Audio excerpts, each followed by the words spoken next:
തദ്ദേശ സ്വയംഭരണ സ്ഥാപനങ്ങളിലേക്കുള്ള തിരഞ്ഞെടുപ്പ് ഇരിങ്ങാലക്കുട നഗരസഭയിൽ വോട്ടർ പട്ടികയെ ചൊല്ലി തർക്കം. പരസ്പരം ആരോപണം ഉന്നയിച്ച് മുന്നണികൾ. വോട്ടർ പട്ടിക പുതുക്കുന്നതിനുള്ള ഹിയറിംഗിന്റെ അവസാന ദിവസങ്ങളിലായിരുന്നു മുന്നണി പ്രവർത്തകർ തമ്മിലുള്ള തർക്കത്തിനും മുന്നണികളുടെ പരസ്യ പ്രതിഷേധത്തിനും ഇരിങ്ങാലക്കുട നഗരസഭ വേദിയായത്. ജനാധിപത്യത്തെ ഹനിക്കുന്ന നടപടികൾക്കാണ് BJP നേതൃത്വം നൽകുന്നതെന്ന് UDF ആരോപിച്ചു. ഉദ്യോഗസ്ഥരെ അടക്കം ഭീഷണിപ്പെടുത്തി മുനിസിപ്പൽ വൈസ് ചെയർമാന്റെ അടക്കം വോട്ട് ഇല്ലാതാക്കാനുള്ള ശ്രമം നടക്കുമ്പോൾ മറുവശത്ത് കള്ളവോട്ടുകൾ ചേർത്താനുള്ള ശ്രമവും നടത്തുന്നതായി UDF ആരോപിച്ചു. ഇത്തരം നീക്കങ്ങൾക്കെതിരെ UDFന്റെ നേതൃത്വത്തിൽ മുനിസിപ്പൽ ഓഫീസിന് മുൻപിൽ സംഘടിപ്പിച്ച dharna KPCC general secretary Sonia Giri ഉദ്ഘാടനം ചെയ്തു.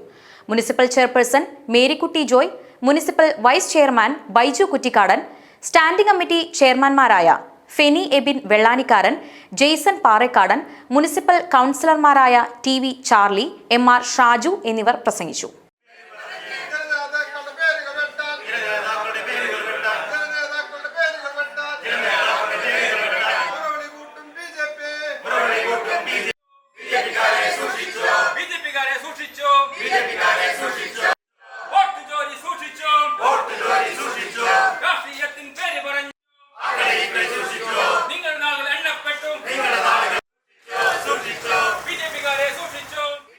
മഹാരാജ്യം വോട്ട് ചോരിയിൽ മുങ്ങിക്കിടക്കുന്ന ഒരു രാജ്യമാണ് എന്ന് അറിയപ്പെടുന്ന ഒരു സാഹചര്യം നമുക്കുണ്ടായിരിക്കുകയാണ്.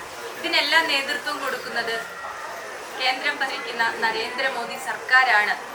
ഒരു രാജ്യത്തിൻ്റെ ജനാധിപത്യത്തെയും ജനങ്ങളുടെ അധികാരങ്ങളെയും ഒക്കെ ഹനിക്കുന്ന രീതിയിലുള്ള പ്രവർത്തനങ്ങളുമായി കേന്ദ്ര ഗവൺമെൻറ് മുന്നോട്ട് പോകുമ്പോൾ അതിൻ്റെ ചുവട് പിടിച്ചുകൊണ്ട് നമ്മുടെ ഈ ഇരിങ്ങാലക്കുടയിലും നമ്മുടെ നഗരസഭാ പരിധിയിലും BJP അന്യായമായ രീതിയിൽ നമ്മുടെ വോട്ടുകൾ വെട്ടിക്കളയുന്ന നടപടികളുമായി മുന്നോട്ട് പോവുകയാണ്.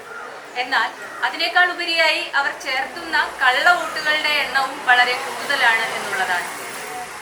ഈ ഒരു സാഹചര്യത്തിൽ ഇപ്പോൾ ഇരിങ്ങാലക്കുട നഗരസഭയിലെ ബഹുമാനപ്പെട്ട വൈസ് ചെയർമാന്റെ വോട്ട് പോലും സ്വന്തം വീട് നിലനിൽക്കുന്ന തറവാട് വീട്ടിൽ നിലനിൽക്കുന്ന വീട്ടിൽ നിന്നും വെട്ടിമാറ്റുന്നതിന് വേണ്ടിയിട്ടുള്ള ശക്തമായ സമരമാണ് BJP നടത്തുന്നത്.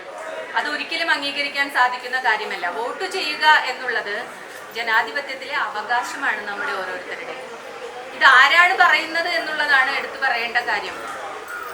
സ്വന്തമായി വീടില്ലാത്ത പേരില്ലാത്ത ബഹുമാനപ്പെട്ട നമ്മുടെ മുൻ ബ്ലോക്ക് പ്രസിഡന്റ് നഗരസഭയുടെ മുൻ വൈസ് ചെയർമാൻ കൂടിയായിട്ടുള്ള ശ്രീ TV ചാർലി പറഞ്ഞതുപോലെ അച്ഛൻ്റെ പേരില്ല, വീടിൻ്റെ പേരില്ല, വീട്ടു നമ്പറില്ല എന്നുള്ള രീതിയിൽ വരെ വോട്ടുകൾ ചേർത്തുന്ന ഒരു പ്രസ്ഥാനത്തിൻ്റെ മുന്നണി പോരാളികളായി നിന്നുകൊണ്ടാണ് ഇന്ത്യൻ നാഷണൽ കോൺഗ്രസിന്റെ വോട്ടുകൾ വെട്ടി മാറ്റുന്നതിന് ഇത്രയും ശക്തമായ നടപടികളുമായി അവർ മുന്നോട്ട് പോകുന്നു.